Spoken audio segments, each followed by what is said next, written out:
వేల మందిని ప్రొఫెషనల్స్ గా మార్చిన ఇనోమాటిక్స్ తో మీరు కూడా మీ డ్రీమ్ కెరియర్ ని ఇప్పుడే స్టార్ట్ చేయండి.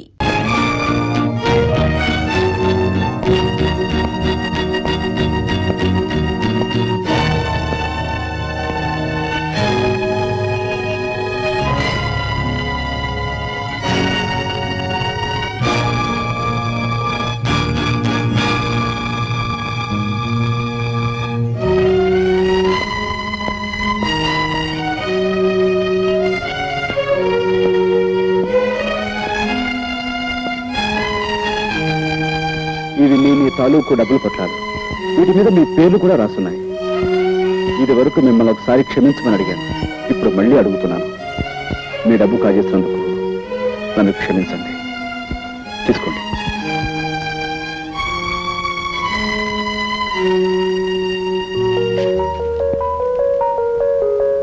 ఏమో పోలీసులకు ఫోన్ చేసినా మా డబ్బు మాకు రాత్రి పరిస్థితి తెలిసిపోయింది. కానీ మమ్మల్ని చూడగానే ఎవరి డబ్బు వాళ్ళ చేతిలో పెట్టమని నువ్వు నాకు ఇచ్చావంటే చాలా గొప్పవాడు పోయి, చాలా గొప్పవాడివి, అతి మంచివాడు పోయి నువ్వు. థ్యాంక్స్ అండి. Thank you sir. ఆగు, నువ్వు అనుకున్నట్టు అతను పచ్చి దొంగే అయితే ఎవరి దగ్గర ఎంతెంత కాజేశాడో లిస్టు రాసి తన గదిలో ఉంచుకునేవాడా? అదే తనకు మంచి రోజులు రాకపోతాయా, ఎవరై వాళ్ళకి ఇచ్చేయలేకపోతామా అనుకున్నాడు. ఈ రోజు దొంగతనంగా నువ్వు ఆ లిస్టు కాస్త కాజేసి వాళ్ళందరినీ ఇక్కడ హాజరుపరిచి గొప్ప పని చేశాను అనుకున్నావు. అదే ఇప్పుడు వాళ్ళందరికీ నీకంటే అతనే గొప్పగా కనిపిస్తున్నాడు. అటు చూడు,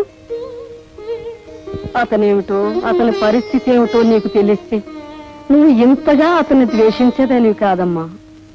అమ్మా, ఏమీ తినకే ఈ నీరసం. మీకే జబ్బు లేదు, ఏ మందులు అక్కర్లేదు. నా మాట విని కాస్త ఎంగిలి పడమ్మా. మంగి, జబ్బు మనిషికి అన్నం పెడుతున్నావా? అది చావాలనే బతకాలనే పోతకి.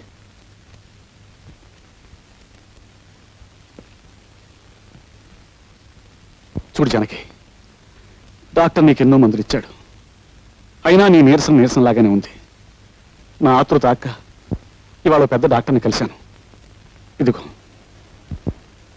ఆయన ఈ మంది ఇచ్చాడు, డ్రాప్స్. ఇవి కాఫీలో వేసుకుని తాగితే రేపు ఈ పాటికి లేచి నడుస్తా ఉన్నాడు. అన్నట్టు నీకు కాఫీ అంటే ఇష్టం కదా, ఉండు కలుపుకొస్తాను. అందులో వేసి తాగుదు కానీ.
ఓకే, ఇప్పుడే వచ్చేస్తున్నాను.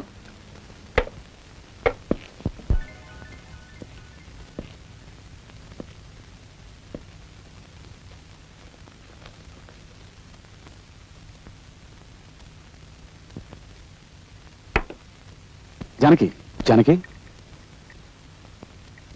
రే, కాఫీ తీసుకో.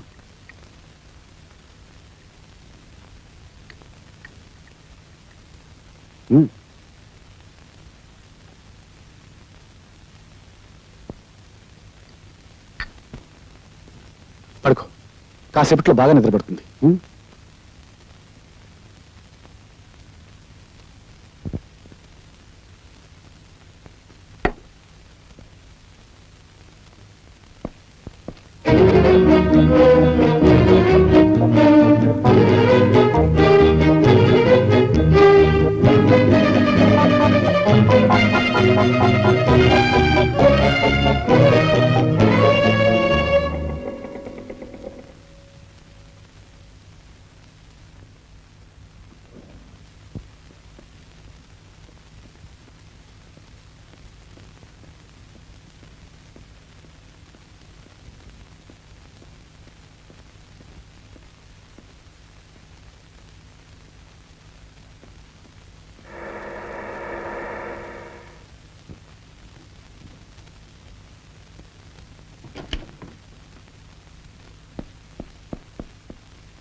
డ్రైవర్ పోనీ.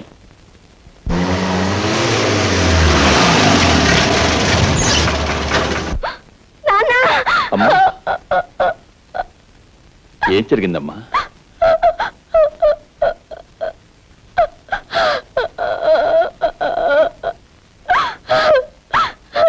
నాన్న నేను తప్పు చేశాను నాన్న, తప్పు చేశాను. తప్పు చేశావా? నువ్వా? నెవర్.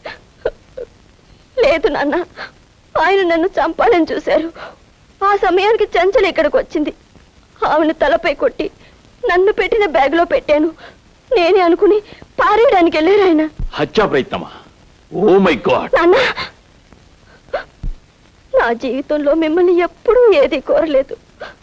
ఈ ఒక్కసారికి అడుగుతున్నాను. ఆ క్లబ్ డాన్సర్ చంచల వల్లనే ఆయన నాకు దక్కకుండా పోతున్నారు. ఆ పిశాచాన్ని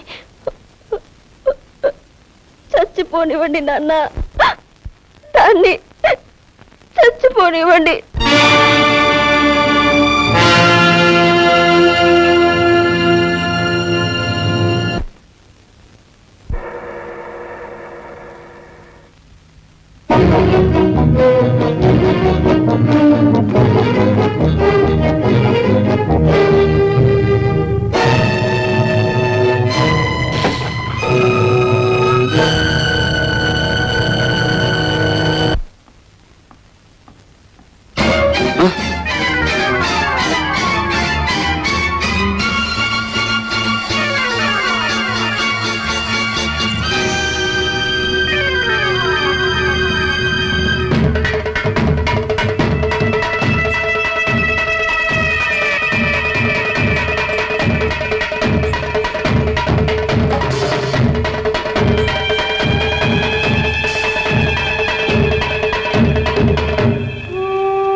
మీరు మూట కట్టి పారేస్తే మళ్ళీ ఎలా బ్రతికొచ్చానని ఆశ్చర్యపోతున్నారా?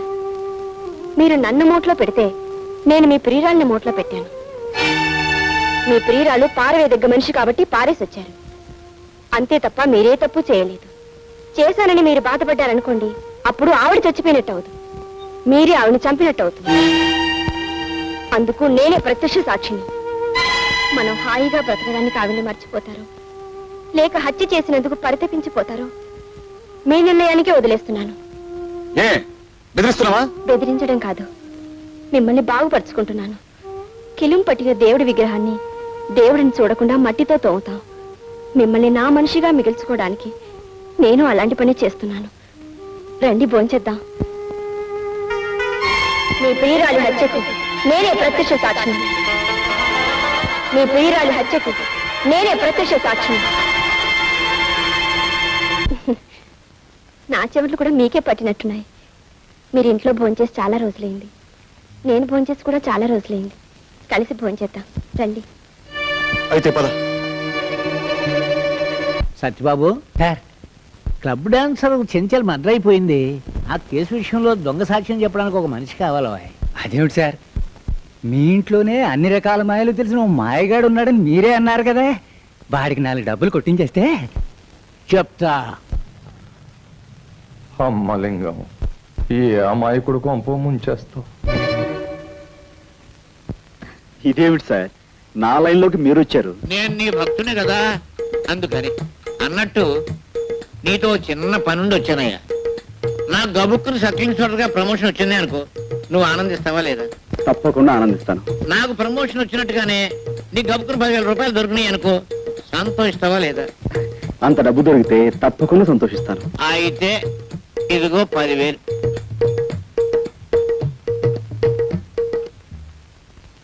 Sorry sir. అదే వద్దన్నాను. ఆ పెద్ద పని ఏం కాదు, చిన్న పని. ఒక కూని కేసులో నువ్వు అక్కర్లేదు, ఇంత సాధ్యం చెప్తే చాలు. సారీ అండి, నేను ఆ జీవితం నుంచి బయటపడ్డాను. ఇదిగో ఆ మాటే అనొద్దు అన్నాను. అయ్యో, 64 కళ్ళు అరిచేతిలో పెట్టుకునేవాడివి నాయన. బాబు ఇదిగో నాయన కాదు, నా బాబు కాదు, బాబుగా. నన్ను క్షమించండి. నా గత జీవితానికి దూరంగా బతకాలనుకుంటున్నాను. ప్లీజ్ వెళ్ళిపోండి. నువ్వు డబ్బు తిరస్కరిస్తున్నావు. ఒక చిన్న అబద్ధానికి 10,000 రూపాయలు ఇస్తున్నాను, అందులో సబ్ ఇన్స్పెక్టర్ చేత్తో ఇస్తున్నాడు. నీవు జీవితంలో ఈ డబ్బు కాదన్నావంటే చాలా అప్రయోజకుడు అయిపోతావు. బాగా ఆలోచించుకో. వస్తాను. నేను గుమ్మం దాటి వెళ్ళానంటే మళ్ళీ తిరిగి రాను. ఏమంటావు? మిమ్మల్ని గుమ్మం దాటి వెళ్ళిపోమంటాను.